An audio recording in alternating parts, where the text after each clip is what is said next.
Ali Fufém. Esse é o quinto vídeo que eu estou criando a respeito desse tema. Dessa vez eu vou tentar ser um pouco mais sintético, objetivo. Vou usar também as mesmas apresentações, mesmos textos que eu usei nos vídeos anteriores. Portanto, se vocês precisarem de mais detalhes, basta acessar os últimos vídeos. Toda vez que eu falar TEA, eu estou me referindo a essa sigla, transtorno do espectro autista, para não ter que ficar falando TEA o tempo inteiro.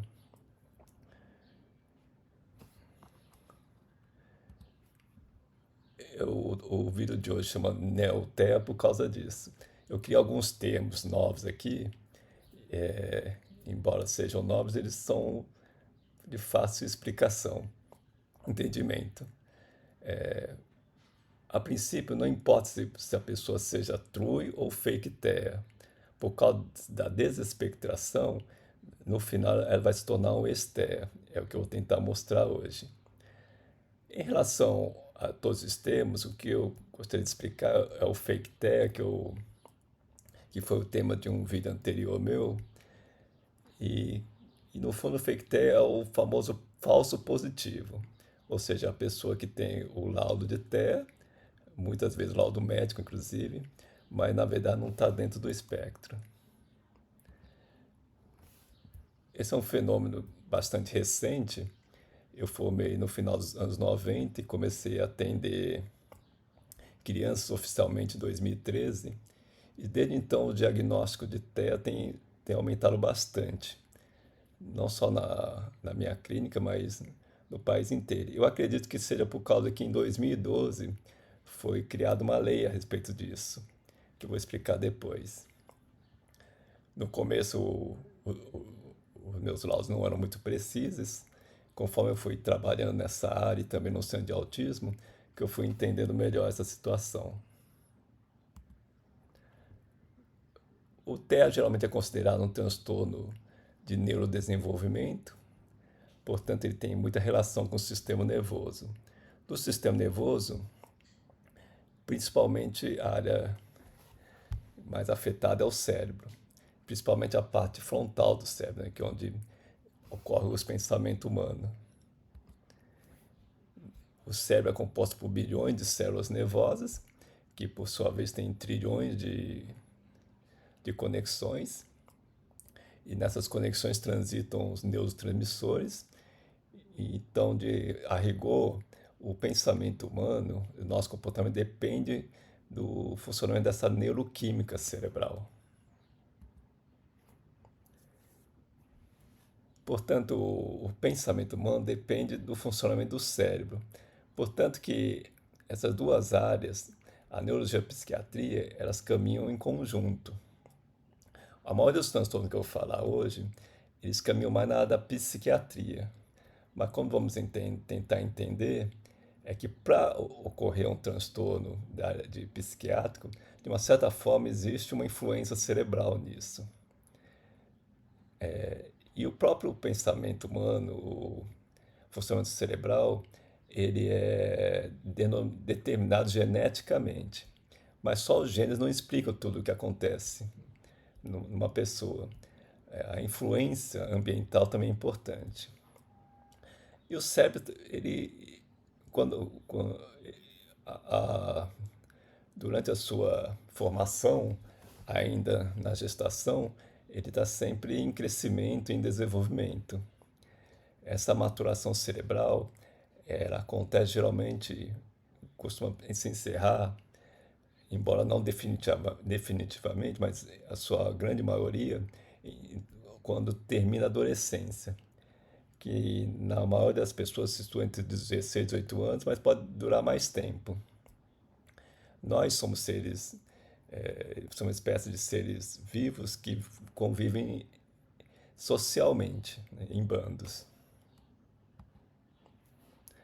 Algo que nós vamos falar bastante, que também é bastante confuso, é a diferença de síndrome, doença e transtorno. Todos nós temos uma síndrome. Síndrome nada mais é que um conjunto de sinais e sintomas. Síndrome em medicina também pode significar um conjunto de transtornos determinados geneticamente. Por exemplo, na síndrome de Down, que existem vários transtornos característicos desse quadro, que é causado por uma alteração de um cromossoma, por isso recebe o nome de síndrome. A maioria das síndromes, elas não têm uma causa aparente. Quando tem uma causa, ela deixa de ser apenas uma síndrome, passa a ser uma doença. Então, se a pessoa tem uma síndrome, por exemplo, de imunodeficiência adquirida, e você consegue determinar que ela tem o vírus HIV, então provavelmente ela tem uma doença causada por esse vírus. Ou seja, a doença é uma síndrome com uma causa definida. Quando as síndromes são mentais, os sintomas são de ordem psicológicas, nós geralmente não falamos de doença, mas de transtornos. A maioria dos quadros mentais nós denominamos de transtornos mentais, como acontece nos transtornos obsessivos compulsivos, inclusive no transtorno do espectro autista.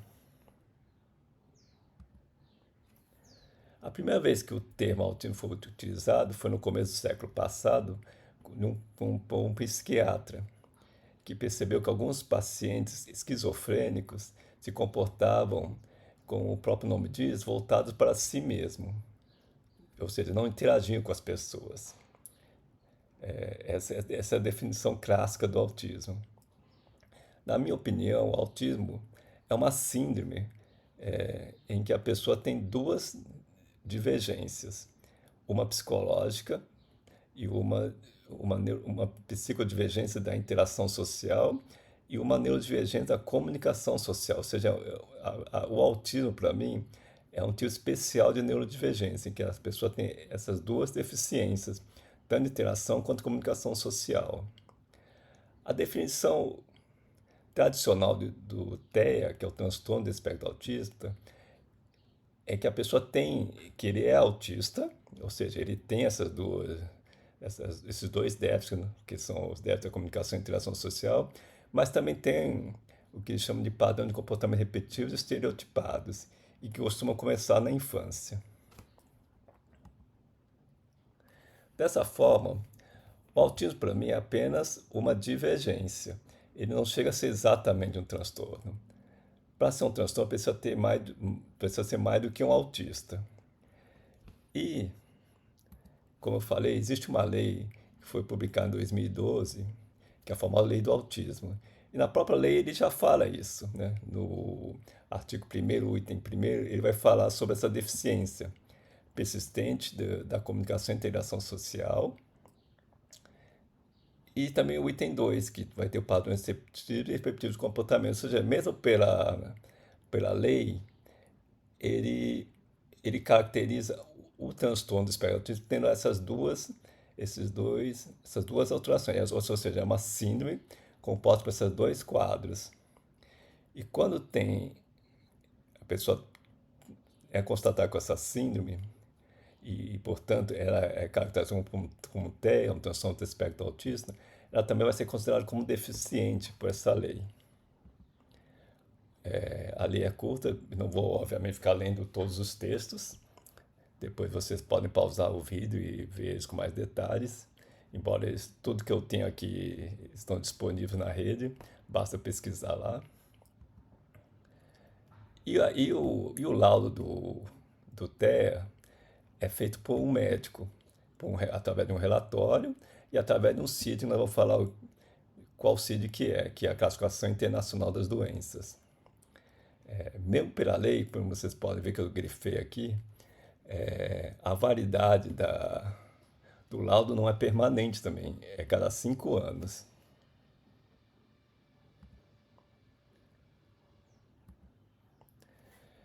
O que seria uma divergência?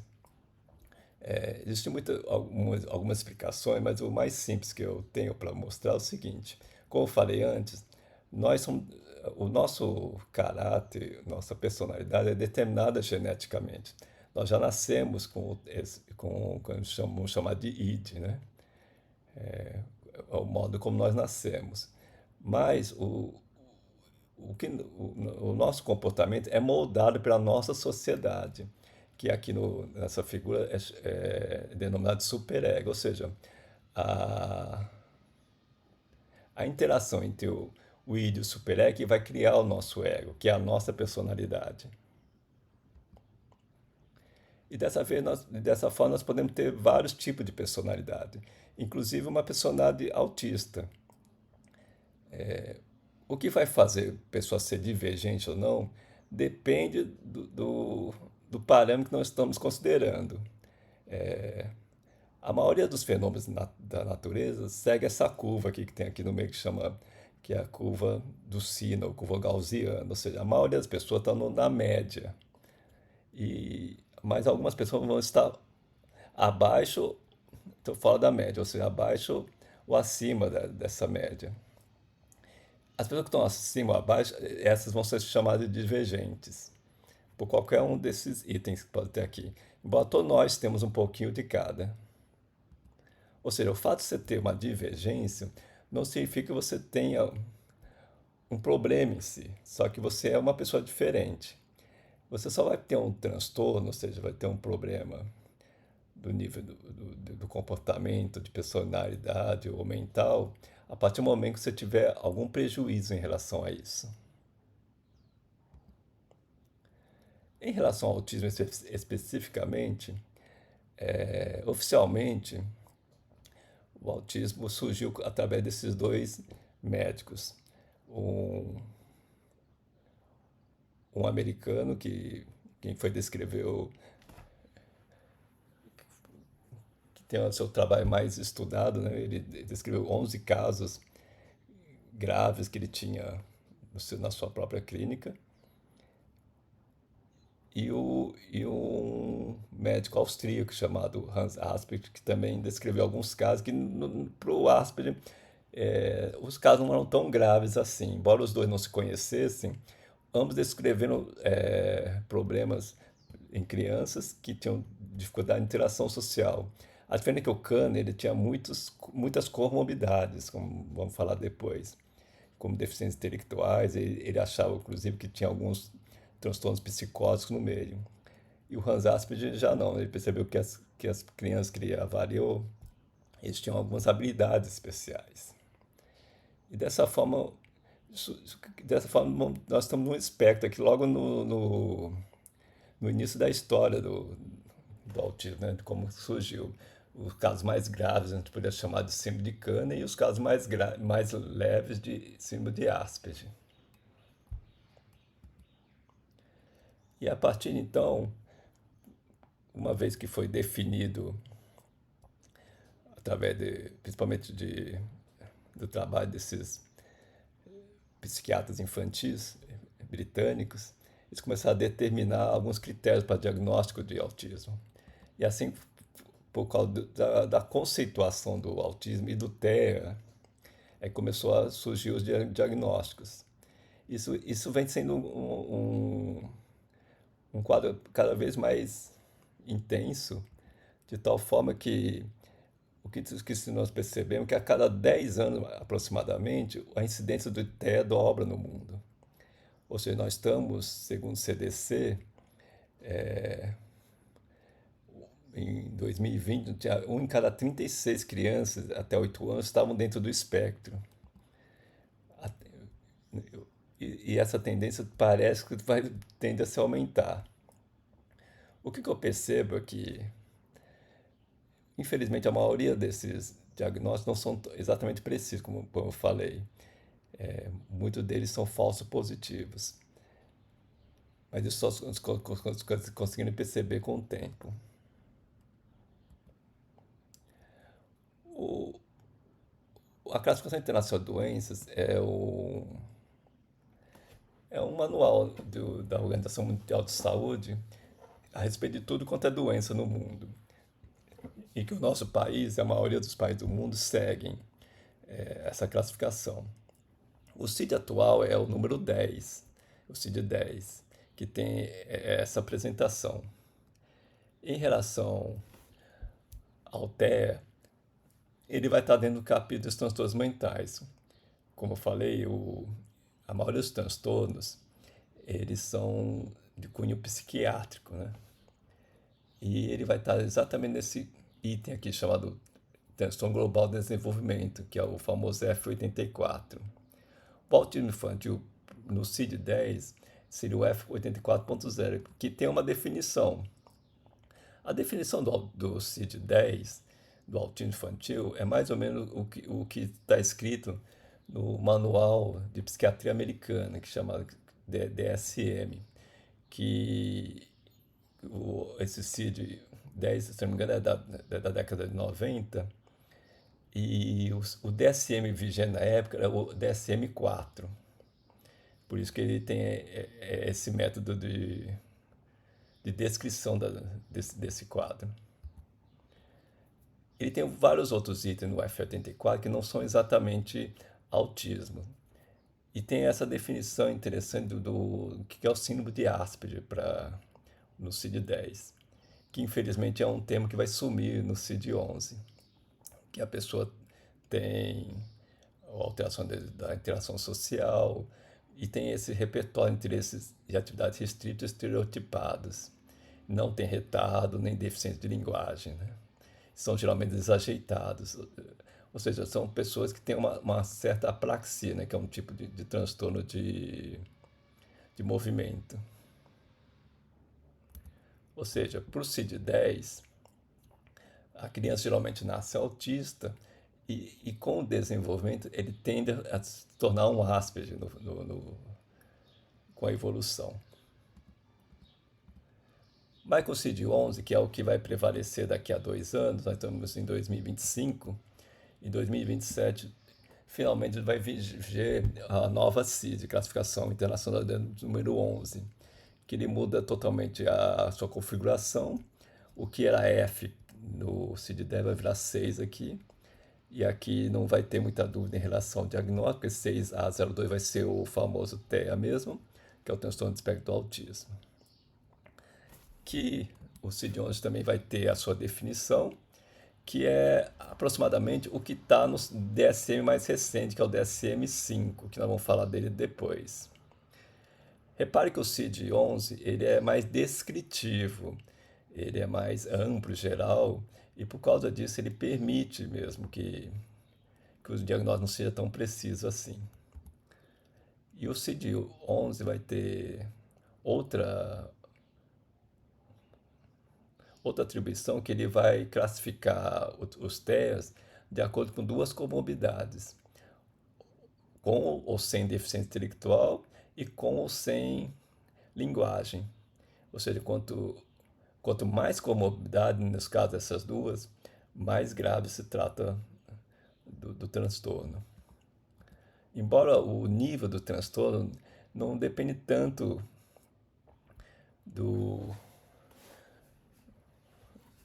das comorbidades, embora é exatamente isso que acontece. Ou seja, quanto mais ele precisa de suporte, ou seja, quanto mais comorbidade ele tiver, ele é um nível mais severo. O severo é nível 3.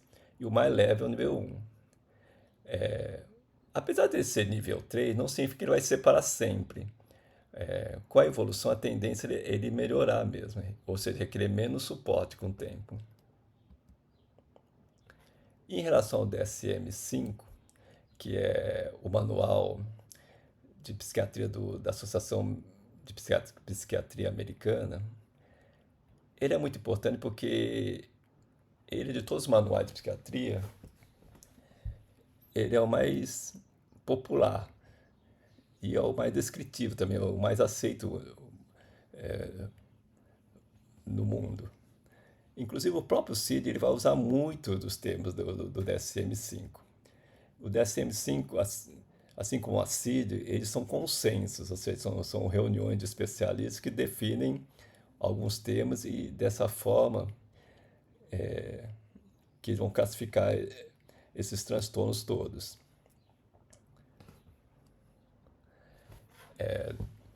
Não dá para a gente falar do CID inteiro. Vamos apenas citar algumas das comorbidades que são muito comuns no TEA e inclusive caminham em conjunto e confundem com o quadro.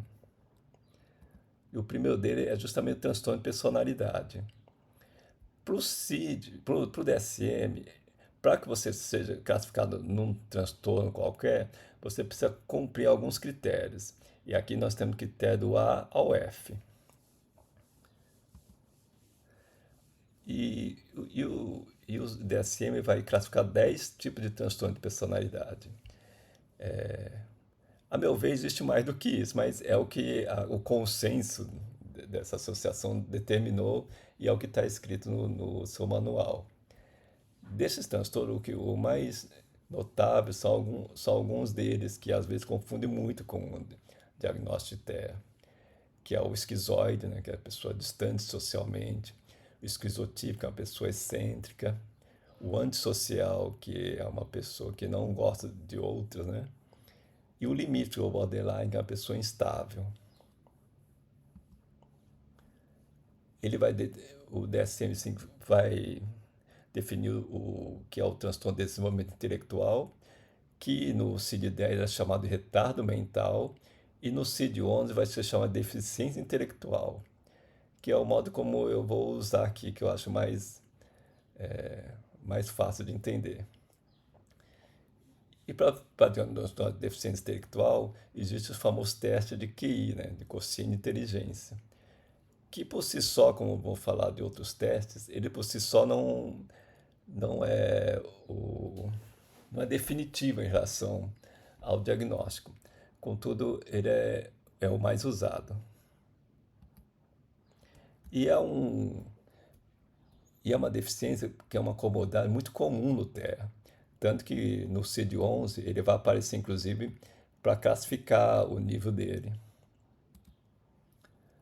Agora, o transtorno de comunicação social, ou pragmática, esse é quase que obrigatório no TEA. E no autismo, como eu falei. Isso aqui é o famoso déficit da comunicação social. Ele pode não ter tudo que está escrito aqui, mas algumas coisas dele, que é a famosa neurodivergência da comunicação.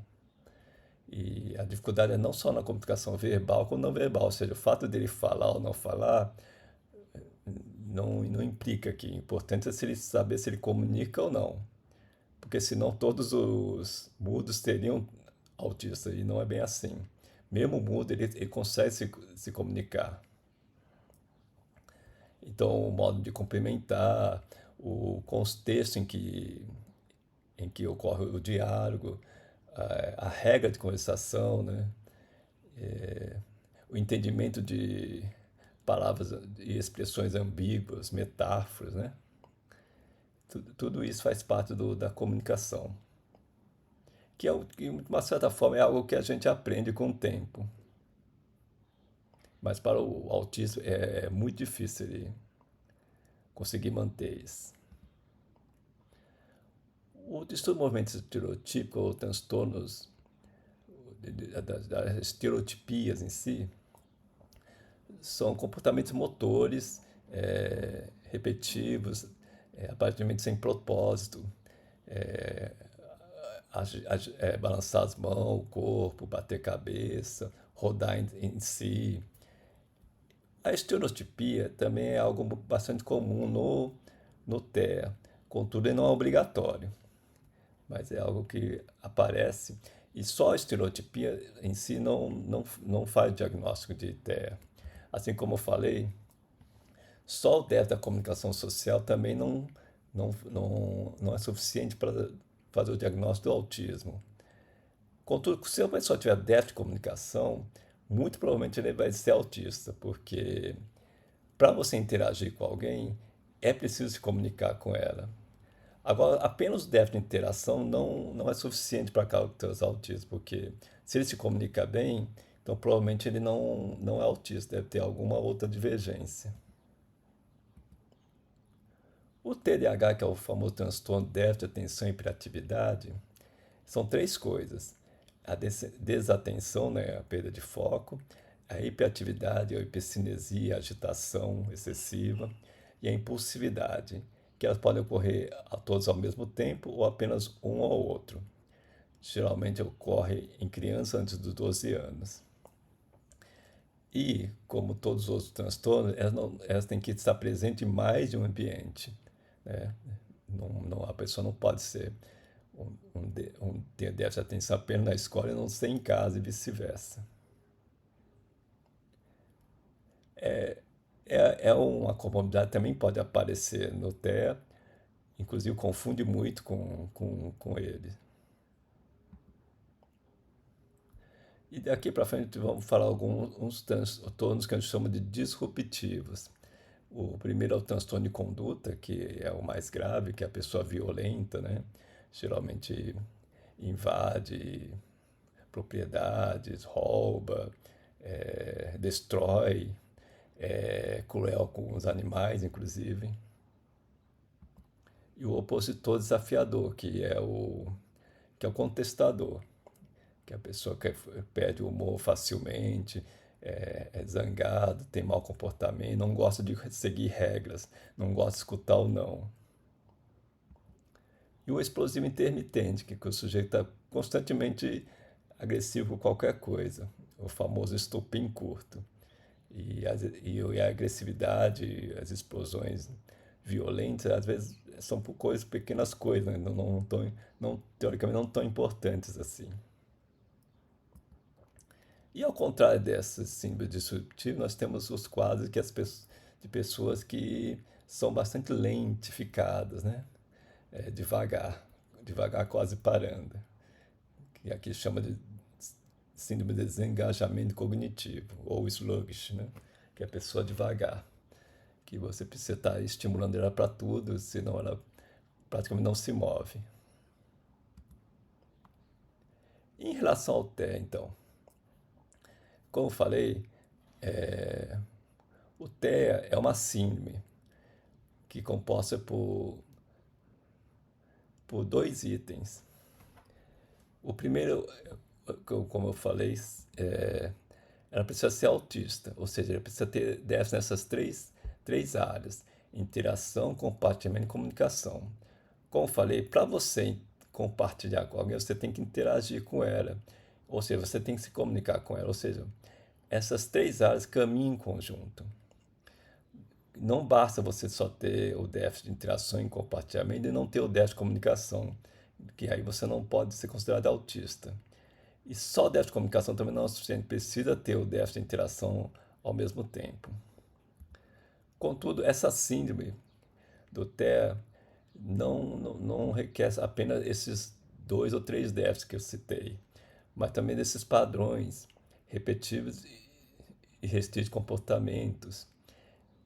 E aqui são listados quatro, e para o DSM, para você ser TEA, você precisa ter dois desses quatro itens, que são as estereotipias, o fato de se mexer, balançar, rodar objetos, andar na ponta dos pés. Veja que estereotipias tem várias características. O fato de repetir palavras, né, que você acaba de falar, a ecolalia é típica da estereotipia também. O ritualização, que é grande dificuldade de aceitar mudanças de rotinas, gosta de tudo no mesmo lugar, na mesma hora, ordena os objetos, interesses fixos e restritos, ou seja, ele é especialista em alguma área, mas não sabe muito bem as outras. Gosta muito mais de um tema. Geralmente ele vai falar obsessivamente sobre algum assunto. E os transtornos sensoriais, que pode ser insensibilidade à dor, ao calor, distúrbio alimentar, seletividade alimentar, atividade ruminante, ou seja, ele mastiga, engole e vomita de novo. Ou seja, para ser então TEA, precisa de dois desses quatro itens aqui. Porque se tiver um item só, não é suficiente para ser TEA. De tal forma que, por ser uma síndrome, e esse é um conceito, Não é tão difícil pensar que ele pode sair do espectro alguma hora. Basta ele melhorar alguma desses itens aqui. Se ele melhorar a interação e o compartilhamento, ele deixa de ser autista. Se ele melhora a comunicação, idem. Se ele deixa de ter dois desses quatro padrões, ele deixa de ser TEA.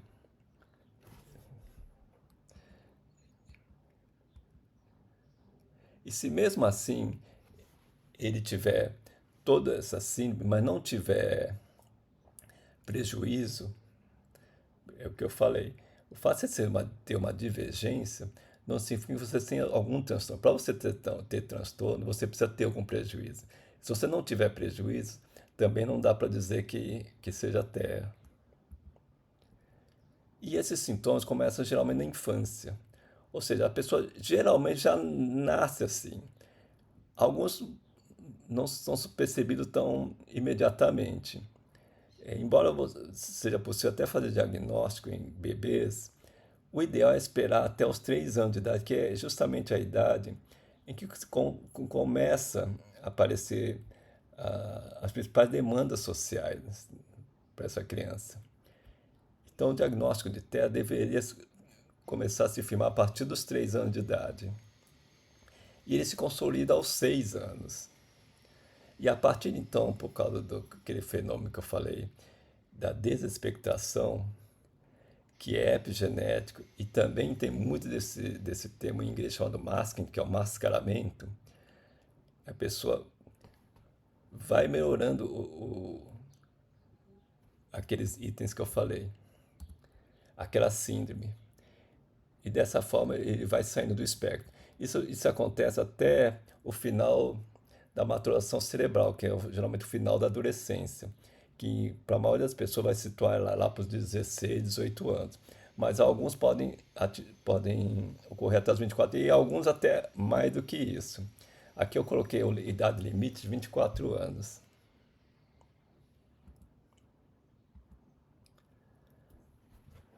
Agora, existem alguns quadros epigenéticos que também cursam com TEA, uns mais, outros menos. E quando existe esse quadro, geralmente a pessoa tem muito mais dificuldade de sair do espectro. São chamados autismo sindrômico, que aqui eu citei alguns deles, que é a síndrome de Down, o X frágil, o Angelman, o Rett e o Asperger. E o autismo sintomático, que é por lesão cerebral, e aqui eu citei dois deles, que é a disgenesia do corpo caloso e a esclerose tuberosa. Porque isso para diferenciar do autismo idiopático, que não tem uma causa epigenética tão definida quanto esses.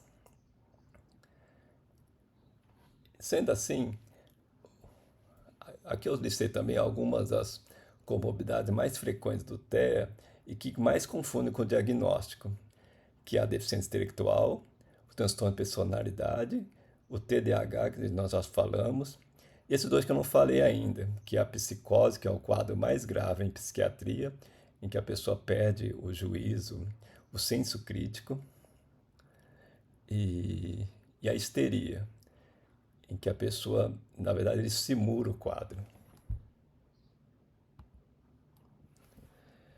Dessa forma, embora eu tenha focado aqui sobre o NeoTEA e FECTEA, esse vídeo, o mais importante, a mensagem que eu queria passar é a respeito dos transtornos mentais, das comorbidades que acontecem, inclusive no TEA, e que confundem com o TEA, como eu falei. Curiosamente, as comorbidades, essas morbidades, principalmente comorbidades que caminham em conjunto, elas não são consequência uma da outra, elas caminham em conjunto. E geralmente elas caminham juntas, ou seja, dificilmente você terá um quadro, um transtorno mental isolado, que seja só aquilo, geralmente caminham junto. Por exemplo, a depressão e a ansiedade geralmente caminham juntos, né? O TEA, a DI, o transtorno de fase geralmente caminham juntos. Tá? Uma não é diretamente causada pela outra, mas para vocês verem que o, nós, as pessoas têm síndromes que são diversas, dependendo das comorbidades que elas têm. E quanto maior a comorbidade, obviamente, maior necessidade, maior nível de suporte eles precisam.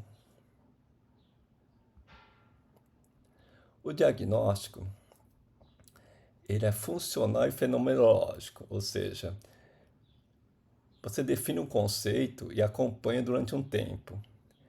Vê em várias situações possíveis como ele se comporta naqueles diversos ambientes. Por isso que o diagnóstico, além de ser conceitual, ele também deveria ser consensual, ou seja, não basta um médico, alguém falar que a pessoa tem esse ou outro transtorno. É preciso que haja uma checagem de outros especialistas para que todos falem a mesma coisa, ou pelo menos a maioria fale a mesma coisa. Veja que o processo diagnóstico, portanto, ele é um processo longo e difícil. Não é tão simples assim. Existem umas tabelas, umas escalas de avaliação de diagnóstico. Na verdade, eles não são exatamente diagnósticos. Eles são escalas de estadiamento. Não é possível você fazer qualquer um desses escalas e falar que a pessoa é ou não é. É preciso, como eu falei, acompanhar ao longo de um tempo. Mas o interessante dessas escalas é que elas mostram pelo menos a situação do momento, quando bem aplicadas, obviamente. Ainda não existe um marcador para o TEA, nem para o autismo. O diagnóstico ele ainda é clínico, ou seja, ele é conceitual, consensual, é, fenom é funcional e fenomenológico. Contudo, alguns exames laboratórios podem ser úteis. Exames funcionais, e exame de imagem para você ver se a pessoa tem de fato alguma lesão no cérebro, possa pelo menos justificar algum quadro. E os exames genéticos, como eu falei, algumas síndromes epigenéticas podem ser determinadas por esses exames. Contudo, eles não são exames obrigatórios. São interessantes fazer, mas não são obrigatórios. Antes de falar sobre tratamento, vamos falar também sobre algumas crises ou disrupções frequentes no TEA, mas não é só no TEA que acontece. E que geralmente chamam a atenção dos cuidadores e é o que mais leva as pessoas a procurarem tratamento, que é o famoso meltdown, que é diferente de birra. A birra é uma atitude, é um ato consciente, intencional. Ou seja, se a pessoa faz birra, ou seja, ele faz por causa de algo que ele necessita e ele deseja atenção para aquilo, ele está, no fundo, ele está interagindo com a pessoa. Portanto, birra, quando presente, fala contra o TEA. As crises do TEA são do tipo do colapso explosivo, como chamado de meltdown, que é o termo em inglês, em que não existe, na verdade, um interesse por algo, mas uma reação a alguma alteração ambiental que levou àquilo. Por exemplo, um som alto, uma luz, alguma situação que ele seja muito sensível e que acaba provocando essa agitação extrema. E que, obviamente, não, como falei, tudo que eu falei sobre o TEA, ele não é exclusividade do TEA. Por isso que não existe um traço autístico que seja patognomônico, ou seja, que só aconteça no TEA. Qualquer item citado até aqui pode acontecer em outros transtornos e outras situações. O próprio meltdown pode acontecer em pessoas normais, por excesso de estresse, ansiedade acumulada, eles podem vir a ter um surto, né? E ao contrário, eles podem ter o surto e logo em seguida vir a ficar muito quietas, né? Isoladas. A terapia, então, não existe uma terapia específica para o TEA, embora muita gente ache que o ABA é sinônimo de terapia para TEA. Na verdade, a gente vai tratar o que eles chamam de sintomas-alvo.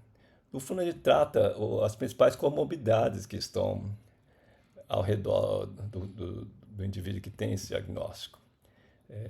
Independente do diagnóstico, se você vai tratar essa comorbidade. E, então, o especialista que vai ser envolvido depende da alteração principal que você deseja, deseja tratar. Se for um transtorno de fala, comunicação, provavelmente um fono. Se for um problema de interação, agitação, psicólogo ou um terapeuta ocupacional. E as terapias, obviamente, elas não funcionam sem a participação do cuidador. O cuidador é um agente importante para que qualquer terapia dê certo. Na verdade, o ambiente em que o indivíduo está inserido é muito importante para a sua evolução. O tratamento medicamentoso ele não é obrigatório, ele é um coadjuvante. E o obrigatório, a meu ver, é o não medicamentoso, que vai envolver o fonoaudiólogo, o terapeuta ocupacional, o psicólogo, entre outros. O tratamento medicamentoso também vai ser por sintomas-alvo, ou seja, a gente trata o quadro que a gente acha que é possível ser medicado. Se tiver problema de sono, dá para tentar alguma coisa para dormir. Se tiver crise convulsiva, alguns pacientes têm, dá para tratar esse tipo de epilepsia. Se tem um TDAH, dá para tratar isso também. Se tiver muita ansiedade, depressão, algum outro transtorno coadjuvante, dá para medicar também. Em relação às disrupções, o meltdown, transtornos disruptivos, são dois antipsicóticos são os mais usados, que é a risperidona e o aripiprazol. Contudo, como todos medicamentos, ele tem seu efeito que pode ser não ser duradouro e a pessoa pode ficar tolerante com ela com o tempo e, curiosamente, com o tempo também pode não fazer mais efeito. E o próprio medicamento ele também tem seus efeitos adversos, que por si só também algumas pessoas não conseguem manter elas. Fora o fato que também algumas são bastante caras e de difícil acesso. Um tratamento que está muito em moda hoje em dia é a cannabis. Mas vale para cannabis tudo que eu falei a respeito dos outros medicamentos. Depende do que você quer tratar. E não é todo mundo que vai responder. Aqui tem algumas indicações para quem tiver mais interesse. Esse livro é muito interessante, de um americano. Ele não foi escrito exatamente para quem trabalha na área de saúde, embora eu acho que devia ser obrigatório alguém da saúde que trabalha nessa área ler. Esse filme eu achei interessante, é um dos filmes pioneiros a respeito do universo do Terra. Ele é do final dos anos 70 e ele corrobora algumas coisas que eu falei aqui. Ou seja, como eu estou tentando explicar nesse vídeo, existe uma diferença entre ser autista e ter o transtorno. O autismo, por si só, é apenas uma divergência. O transtorno é um prejuízo que essa divergência vai causar, mas não só isso, ele tem que ter o prejuízo e a síndrome, que inclui o autismo e mais uma outra coisa. Dessa forma, a maioria dos TECs são idiopáticos, ou seja, não tem um fator epigenético determinado, eles tendem a sair do espectro até o final do seu estado de maturação, que é 24 anos. Os TEAs nível 1, pelo que eu percebo, principalmente adulto, quando estão no espectro, geralmente eles são um Asperger. O Asperger é uma síndrome que cursa com muitos traços autísticos. Bom, eu queria encerrar com esse poema que é de um ufanista brasileiro para falar o seguinte. Embora eu tenha tentando nesse vídeo mostrar a vocês que existem muitas coisas que parecem terra, mas não são, mas no fundo isso também não tem a meu ver, tanta importância assim, porque independente da síndrome que a pessoa tiver, independente se ela tem ou se ela não tem, não está dentro do espectro, por causa da síndrome, que geralmente é composta de vários transtornos e várias comorbidades, eles precisam também de uma assistência. Por isso, essa é uma das razões, porque até hoje eu continuo gerando os fake tests, não só eu, mas muitos médicos continuam fazendo isso. Porque como existe uma lei própria do autismo, isso acaba facilitando o diagnóstico. Quer dizer, facilitando, não, acaba induzindo esse diagnóstico. Embora, a meu ver, como estou tentando mostrar aqui, não é, não é bem assim que acontece.